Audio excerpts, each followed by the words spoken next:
আজি বহাগ মাহৰ বুদ্ধ পূৰ্ণিমা, জোনটো ইমান ধুনীয়াকৈ জিলিকি আছে। সৰুৰে পৰা এই জোনবাইটোৰ লগত মোৰ বেলেগ ধৰণৰ আন্তৰিকতা। সকলো কথাই হিয়া উজাৰি কওঁ মই সেই জোনবাইটোক। সৰুতে আইতাৰ পৰা বহুত ৰূপকথাৰ সাধু শুনিছিলোঁ, য'ত আছিল ৰজা ৰাণী, ৰাজকুমাৰ ৰাজকুমাৰীৰ কাহিনী। সেইবোৰ শুনি শুনি মোৰো বহুত মন গৈছিল, মোকো যদি এদিন এজন সুন্দৰ ৰাজকুমাৰে ঘোঁৰাত উঠি আহি ক'ৰবালৈ লৈ যায়, এখন ধুনীয়া দেশলৈ। সৰুৰে পৰা সেইবাবে মই জোনবাইৰ পৰা এটাই উপহাৰ বিচাৰিছিলোঁ, এজন সুদৰ্শন ৰূপ কোঁৱৰ, যিজনে মোক হিয়া উজাৰি ভাল পাব, বহুত মৰম দিব। আৰু জোনবাইয়ে চাগে মোৰ কথাবোৰ শুনিছিল, সেইবাবে হয়তো এদিন মোৰ জীৱনলৈ আহিছিল ৰূপম নামৰ ল'ৰাজন। তাক প্ৰথম দেখোঁতেই মোৰ এনেকুৱা লাগিছিল সৰুৰে পৰা বিচাৰি থকা, মোক বহুত ভাল পাব পৰা ল'ৰাজন যেন এইজনেই। আৰু তাৰ চকুতো মই প্ৰথম চাৱনিতে মোৰ প্ৰতি আগ্ৰহ আৰু হেঁপাহ দেখিছিলোঁ। আমাৰ কাহিনীটো ঠিক যেনে সাধু কথাৰ দৰে আগবাঢ়িছিল। আমি দুয়ো মাত্ৰ ইটোৱে সিটোক দেখাহে পাইছিলোঁ, কথা বতৰা পতাৰ সুযোগেই পোৱা নাছিলোঁ। কিন্তু তেতিয়া ৰূপমে মোলৈ এখন চিঠি লিখি পঠাইছিল, য'ত সি মোক প্ৰেমৰ প্ৰস্তাৱ দিছিল। সেইখন পঢ়ি যে মই আনন্দত আত্মহাৰা হৈ পৰিছিলোঁ। মোৰ লগৰ ছোৱালী যিজনীয়ে চিঠিখন মোলৈ লৈ আহিছিল, তাইকে মই সাবত মাৰি ধৰিছিলোঁ, আৰু কিমান যে ফূৰ্তি পাইছিলোঁ নহয়। একেবাৰতে মই তাৰ প্ৰস্তাৱ গ্ৰহণ কৰিছিলোঁ।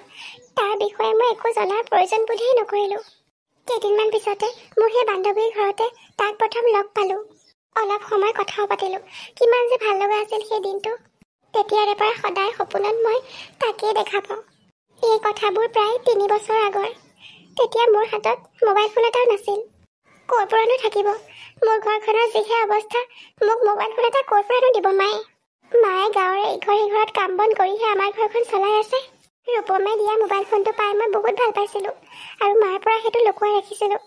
মনে মনে ৰাতি ৰাতি তাৰ লগত কথা পাতিছিলোঁ। কিমান যে কথা ওলাই আমাৰ দুয়োৰে মাজত, কথাৰ যে কোনো শেষেই নহয়। এবছৰমান এনেকৈয়ে গ'ল, আৰু দুয়োৰে মাজত থকা ভালপোৱা আৰু গভীৰ হ'ল। তেনেকুৱাতে এদিন মই গম পালোঁ ৰূপম এখন বহুত ধনী ঘৰৰ ল'ৰা।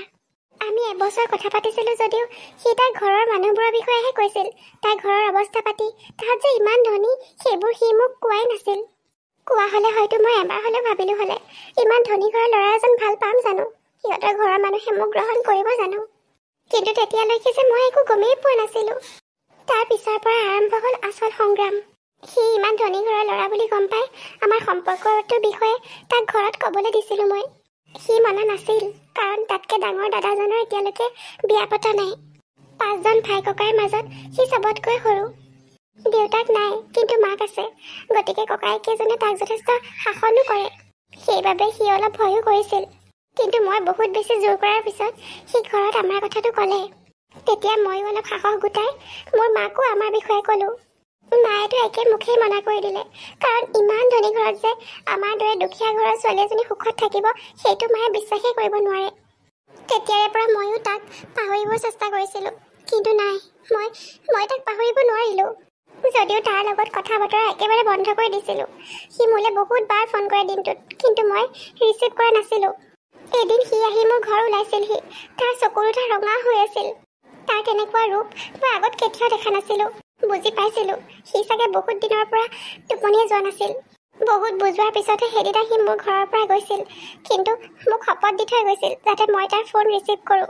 ময়ো উপায় নোহোৱা হোৱাত আকৌ তাৰ লগত কথা পাতিব ল'লোঁ মাজে মাজে। সি মোক আশ্বাস দিলে যে সি ঘৰৰ মানুহক বুজাব, সকলোকে মান্তি কৰে, মোক তাৰ ঘৈণী হিচাপে তাৰ ঘৰলৈ লৈ যাব। কিন্তু 2টা বছৰ পাৰ হৈ গ'ল, এতিয়ালৈকে তাৰ ঘৰৰ মানুহে মোক আঁকোৱালি ল'বলৈ মান্তি হোৱা নাই। আনফালে মোৰ কাৰণেও বেলেগৰ পৰা বিয়াৰ প্ৰস্তাৱ আহিছে। মায়ে মোক বহুত বুজাইছে বেলেগ কাৰোবাৰ লগত বিয়া হৈ যাবলৈ। মই জানো মাৰ মোক লৈ বহুত চিন্তা, সেইবাবেই তেওঁ এনেকৈ কৈছে। কিন্তু মই পাৰিম জানো ৰূপমক পাহৰি বেলেগ কাৰোবাৰ হ'বলৈ? কেতিয়াও নোৱাৰোঁ। আৰু সেইবাবেই বহাগ মাহৰ এই বুদ্ধ পূৰ্ণিমাৰ দিনা মই সিদ্ধান্ত লৈছোঁ যে মই নিজকে শেষ কৰি দিম আজি। আৰে তৰা মাজনী, ৰাতিখন ইয়াত কেলৈ বহি আছ তই? ভিতৰত দেখা নাপাই মই তোক পিছফালে বিচাৰি আছিলোঁ, কিন্তু তই আকৌ আহি আগফালে বহি আছ, কি হ'ল? তই কান্দি আছ মাজনী? নাকান্দিবি অ', নাকান্দিবি মোৰ সোণজনী। মই বুজি পাইছোঁ তোৰ মনৰ কথা। মই তোৰ মা হয়, তোক মই সেই গৰ্ভৰ পৰাইতো জন্ম দিছোঁ। কিছুমান কথা বুজিবলৈ চেষ্টা কৰচোন। আমি দুখীয়া মানুহে ইমান ডাঙৰ ডাঙৰ সপোন দেখিলে নহ'ব নহয়। তেওঁলোক ধনী মানুহ। তেওঁলোকেতো তেওঁলোকৰ সমপৰ্যায়ৰ এজনী ছোৱালীয়ে বিচাৰিব নিজৰ ঘৰৰ বোৱাৰী কৰিবলৈ। তই ৰূপমৰ কথা পাহৰি যা। তোৰ ভালৰ কাৰণেই কৈ আছোঁ। বহুতবাৰ বুজাইছোঁ তোক, এতিয়া শেষবাৰৰ কাৰণে বুজাই আছোঁ। এনেকৈ বহি বহি কান্দি থাকিলে একো লাভ নহয়। তই ৰূপমৰ কথা পাহৰি যা মাজনী।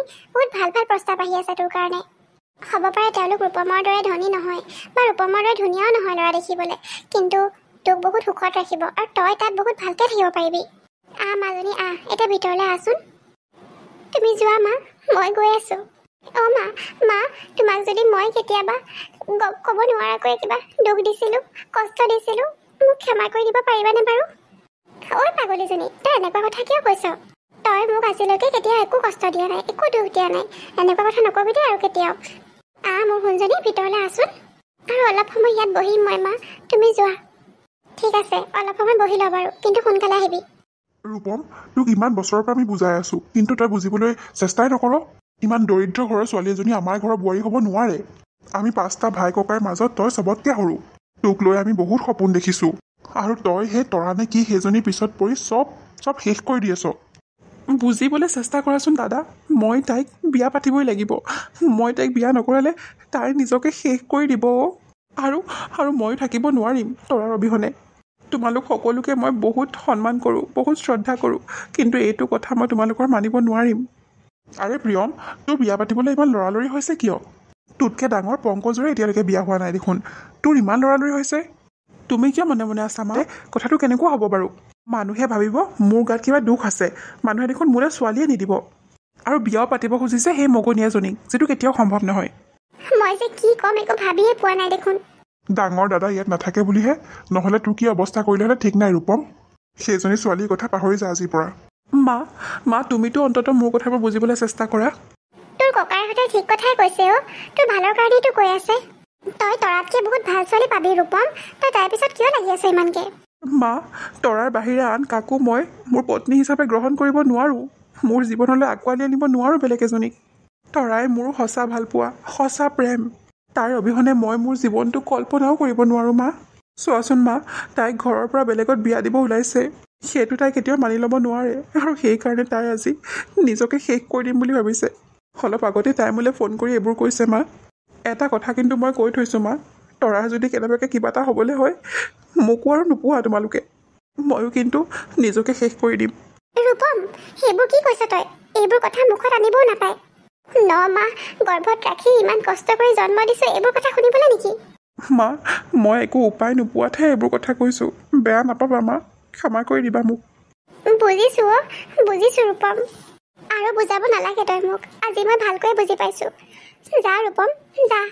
আজিয়ে তোৰ তৰাক এইখন ঘৰলৈ লৈ আহ। এইখন ঘৰৰ বোৱাৰী কৰি লৈ আন তাইক। তুমি সঁচাই কৈছানে মা?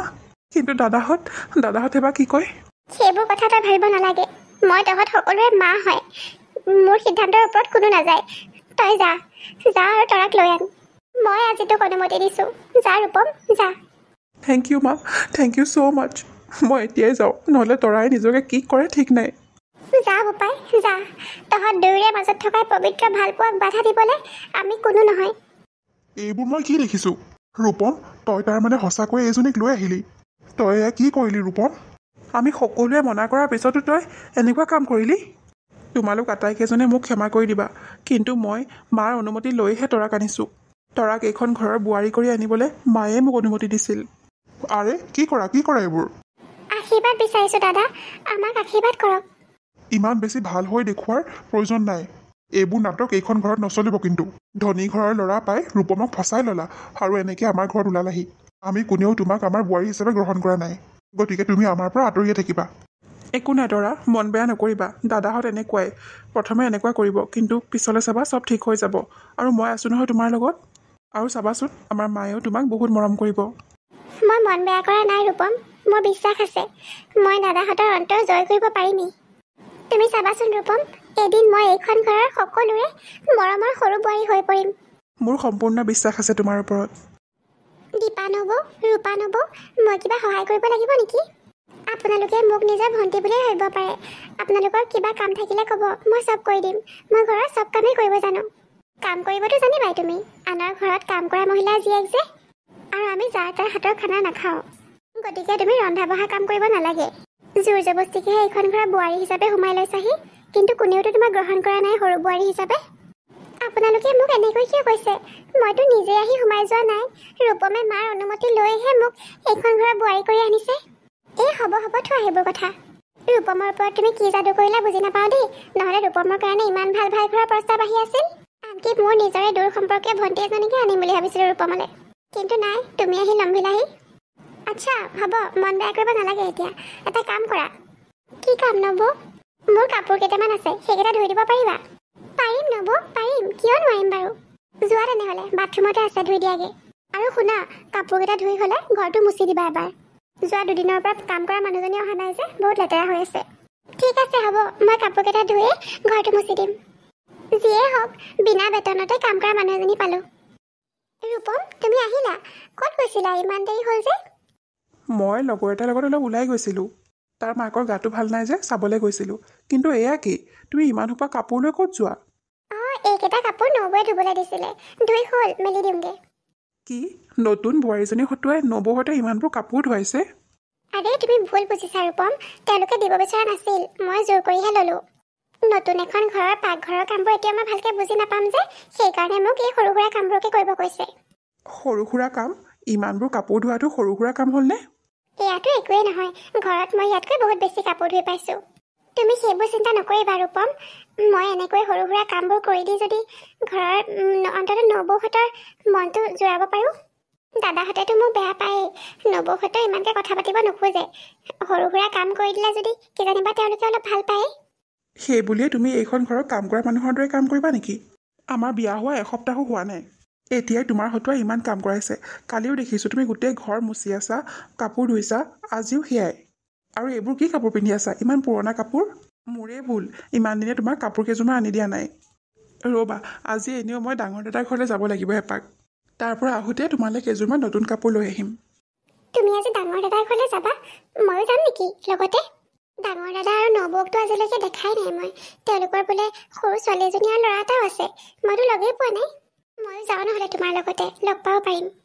তোমাক সোনকালে এদিন লৈ যাম ৰ'বা, কিন্তু আজি নহয়।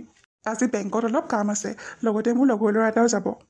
অঁ হয় নেকি? ঠিক আছে হ'ব দিয়া, খালি অলপ সোনকালে আহিবা। চিন্তা নকৰিবা, মই সোনকালে আহিম। ইমান দেৰি হ'ল অহা নাই?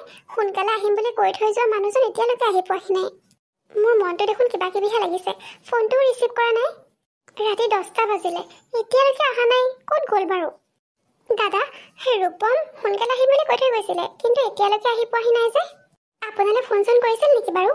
ৰূপমৰ এক্সিডেণ্ট হৈছে, তই গম নাপাৱ নেকি? কি? ৰূপমৰ এক্সিডেণ্ট হৈছে? কিন্তু কেনেকৈ? বেছি দুখ পাইছে নেকি সি? ক'ত আছে এতিয়া? বেছিয়ে দুখ পাইছে, হস্পিটেলত এডমিট হৈ আছে এতিয়া। ঘৰৰ চব মানুহ তাতে গৈছে। তইনো ক'ত সোমাই থাক, একো গমেই নাপাওঁ যে। ময়ো এতিয়া তালৈকে যাওঁ। দাদা, মোকো লৈ যাওকচোন আপোনাৰ লগতে। মই তোক লগত লৈ যাব নোৱাৰোঁ দেই। মই অটো এখনকে লৈ যাওঁগে, সোনকালে যাওঁ। ৰূপম কি হৈছে তোমাৰ? এয়া কি ৰূপম, তোমাৰ মূৰৰ পৰা দেখোন তেজ ওলাইছে। বেছি কষ্ট পাইছা নেকি ৰূপম? তাৰমানে তই সেই ভিক্ষুক ঘৰৰ ছোৱালীজনী, যাৰ কাৰণে আমাৰ ৰূপম পাগল হৈ গৈছিল। আপুনি নিশ্চয় ৰূপমৰ ডাঙৰ দাদা, নহয় জানো? হয়, ময়ে ৰূপমৰ ডাঙৰ দাদা। আমি দুয়ো যদিও ককাই ভাই হয়, তাতকৈ কিন্তু মই বয়সত যথেষ্ট ডাঙৰ। আৰু সেই সূত্ৰে ৰূপমক মই নিজৰ ল'ৰাৰ দৰেই ভাবিছিলোঁ তাৰ কাৰণে ভাল ঘৰৰ ছোৱালীজনী আনিম, কিন্তু নাই, নহ'ল। দাদা, মই ভাবিছিলোঁ বাকীকেইজন দাদাই মোক বেয়া পায় যদিও আপুনি অন্ততঃ মোক বেয়া নাপাব চাগে। কিন্তু মোৰ ভুল হৈছিল। দাদা, সেইবোৰ কথা আমি পিছে পৰে পাতিব পাৰিম। ৰূপম আগত ভাল হৈ লওকচোন। ডক্টৰে কি কৈছে দাদা? সি বেছিকৈ দুখ পাইছে নেকি? মই সময়মতে নহা হ'লে আজি কি হ'ল হ'লে ঠিক নাই। ৰূপমে মূৰত অলপ বেছিকৈ দুখ পাইছে, আৰু ভৰি দুখনো তাৰ অচল হৈ আছে। ভৰি দুখন কেতিয়ালৈকে ঠিক হ'ব ডক্টৰেও ক'ব পৰা নাই। হয়তো গোটেই জীৱন ৰূপমৰ ভৰি দুখন ঠিক নহ'বও পাৰে। কি? মোৰ ৰূপম এতিয়া খোজ কাঢ়িব নোৱাৰা হ'ল? ভগৱানে ৰূপমৰ লগত কিয় এনেকুৱা কৰিলে? তুমি চিন্তা নকৰিবা ৰূপম, ভগৱানে আমাৰ লগত এনেকুৱা কৰিব নোৱাৰে। তোমাক খুব সোনকালে ভাল কৰি দিব চাবাচোন। মই যিমানখিনি সহায় কৰিব পাৰিলোঁ কৰিলোঁ, ইয়াতকৈ বেছি আৰু মোৰো সামৰ্থ্য নাই।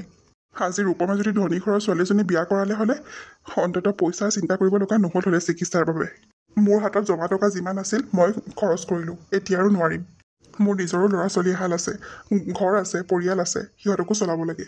সেইকাৰণেই মই বাৰে বাৰে কৈছিলোঁ এনেকুৱা ভিক্ষুকো ঘৰৰ ছোৱালী আনিব নালাগে বুলি, কিন্তু সি মোৰ কথা শুনিলেহে। দাদাইতো ঠিক কথাই কৈছে। মোৰ ঘৰৰ পৰাতো সহায় কৰোঁ বুলিও কৰিব নোৱাৰিব। মায়ে নিজেই দুবেলা দুমুঠি খোৱাৰ চিন্তা হয়, এতিয়া ইমানবোৰ পইচা ক'ৰ পৰানো যোগাৰ কৰি দিব?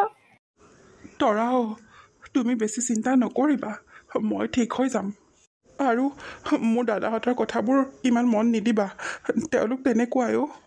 হ'ব দিয়া ৰূপম, তুমি সেইবোৰ কথা চিন্তা নকৰিবা এতিয়া। তুমি আৰাম কৰাচোন।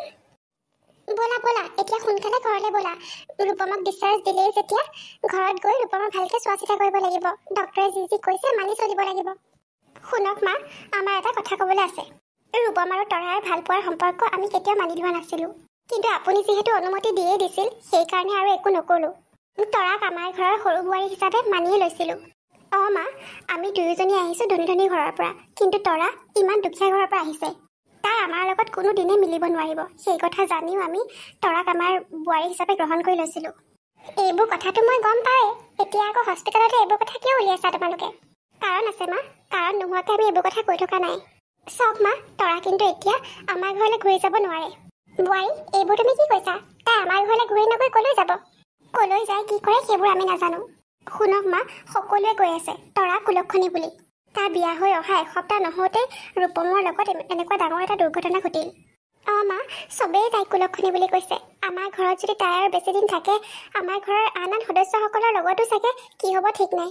কোনে কৈছে এইবোৰ কথা? আৰু তোমালোকে এইবোৰ কথা কিয় বিশ্বাস কৰিছা? কিছুমান কথা বিশ্বাস কৰিব লাগে মা, নহ'লে সকলোৰে বিপদ। অঁ মা, আপুনি বিশ্বাস নকৰিব পাৰে, কিন্তু আমি বিশ্বাস কৰোঁ। এনেও তৰা আমাৰ ঘৰলৈ বোৱাৰী হৈ অহাৰ পিছৰ পৰা আমাৰ ঘৰৰ ইটো সিটো সৰু সুৰা কিবা কিবি হৈয়ে আছে। মা, তৰা যদি সেইখন ঘৰলৈ ঘূৰি যায়, তেনেহ'লে আমি সেইখন ঘৰত নাথাকোঁ, আমি বেলেগকৈ থাকিম। কি? তহঁতে এইবোৰ কি কৈ আছ? অঁ মা, আমি আমাৰ জীৱনটোৰ লগত ইমান ৰিস্ক ল'ব নোৱাৰোঁ। কিন্তু এইটো কেনেকৈ সম্ভৱ? একো নাই মা, নবৌহঁতে চাগে ঘৰখনৰ ভালৰ কাৰণে এইবোৰ কথা কৈ আছে।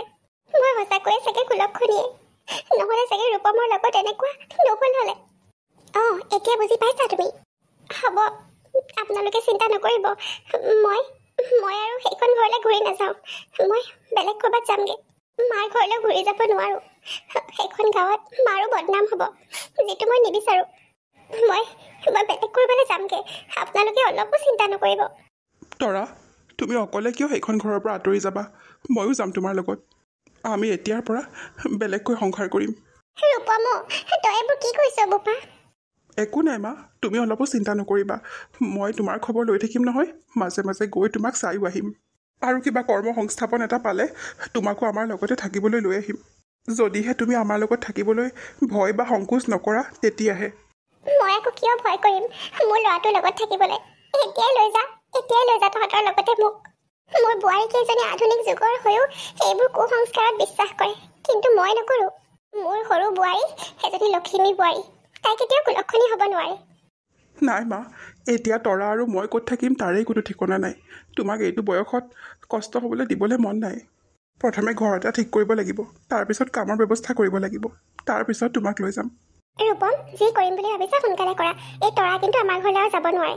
আৰু মা, সেইটো আপোনাৰ ইচ্ছাৰ ওপৰত কথা। আপুনি যাৰ লগত থাকিব বিচাৰে তাৰ লগতে থাকিব পাৰে। ইমানবোৰ কাপোৰ চিলাবলৈ আছে, মেচিনটো এতিয়াহে বেয়া হ'বলৈ পালে। তৰা, এই ৰাতিখন আকৌ তুমি চিলাই কামত লাগা নেকি?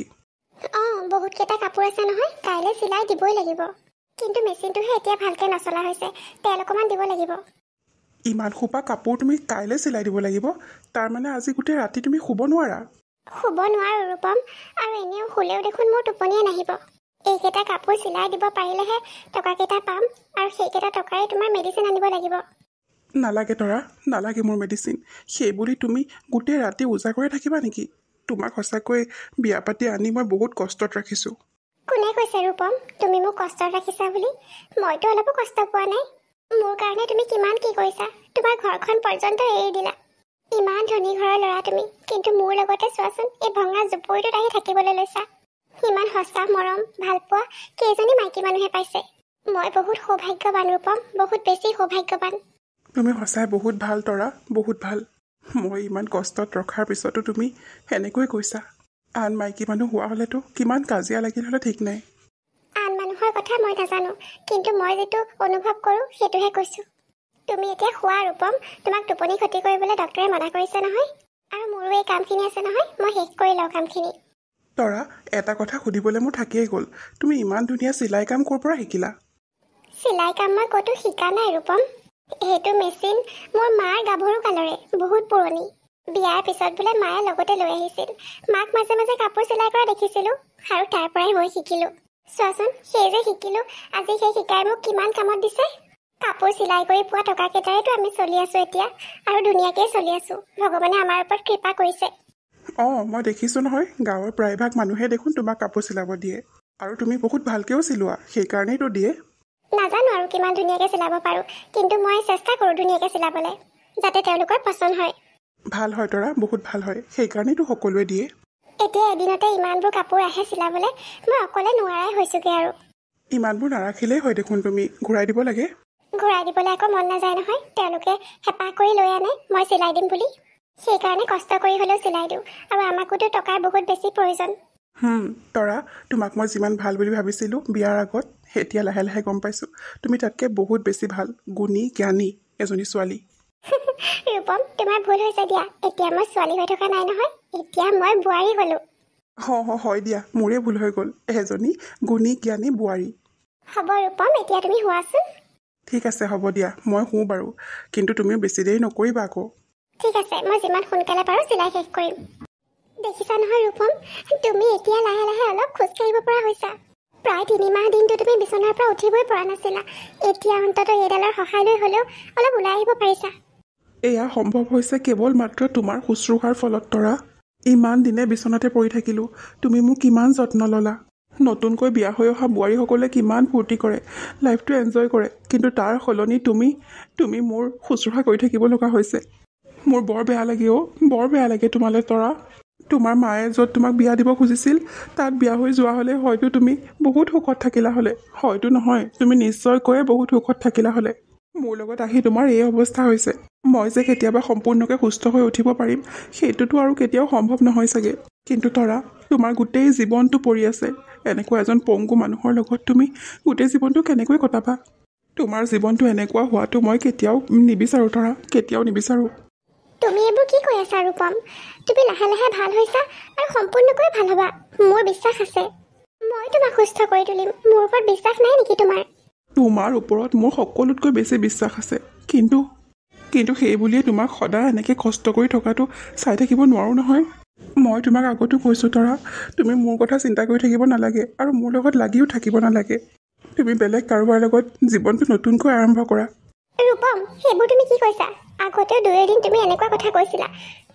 তেতিয়া কিন্তু মই তোমাক সকীয়াই দিছিলোঁ যে এইবোৰ কথা নেক্সট টাইম যাতে আৰু নোকোৱা। কিন্তু তৰা, মোৰ লগত এনেকৈ লাগি থাকোঁতেই দেখোন তোমাৰ জীৱনটো শেষ হৈ যাব। তুমি জীৱনটো উপভোগেই কৰিব নোৱাৰিবা। মই জীৱনত কি বিচাৰোঁ কি নাই সেয়া মই ভালকৈ বুজোঁ।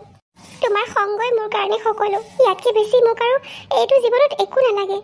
তোমাৰ লগত একেলগে আছোঁ, একেলগে সময় কটাইছোঁ, কথা পাতিব পাৰিছোঁ, ইয়াতকৈ বেছি মোক কি লাগিব পাৰে বাৰু? অঁ, তুমিয়ে তৰা নহয় জানো? আমাৰ গাঁৱত যে কেইমাহমান আগৰ পৰা নতুনকৈ থাকিব লৈছা? হয় খুৰী, ময়ে তৰা। অঁ, তোমাৰ কথা শুনিয়ে থাকোঁ নহয়, বৰ ধুনীয়া কাপোৰ চিলোৱা দেই। আৰু তোমাৰ মানুহজনো দেখোন সুস্থ হৈছেগৈ আৰু লাহে লাহে। ভগৱানে ভাল কৰিব, চিন্তা নকৰিবা। অঁ খুৰী, ভগৱানৰ ওপৰত সম্পূৰ্ণ বিশ্বাস আছে, তেওঁ সকলো ঠিক কৰি দিব। তোমাৰ ওচৰত এদিন বহুত দিন আগতে কাপোৰ চিলাব দিব গৈছিলোঁ, সেই তেতিয়াই তোমাক দেখিছিলোঁ। সেইকাৰণেহে চিনি পাই মাতষাৰ লগালোঁ, নহ'লেতো তুমি ঘৰৰ পৰা নোলোৱাই, বাটে পথে তোমাক নেদেখোৱেই। কেনেকৈনো ওলাম খুৰী? ঘৰৰো কাম বন থাকে আৰু চিলাই কাম বহুত থাকে, তাতে আকৌ এখেতৰো অলপ দায়িত্ব থাকে। হয় দিয়া, ঠিকেই কৈছা। তুমি ইমান কম বয়সতে কিন্তু সংসাৰৰ বহুত দায়িত্ব পালন কৰিব পাৰিছা। আজিৰ যুগত এনেকুৱা বোৱাৰী কেইজনীনো ওলাব?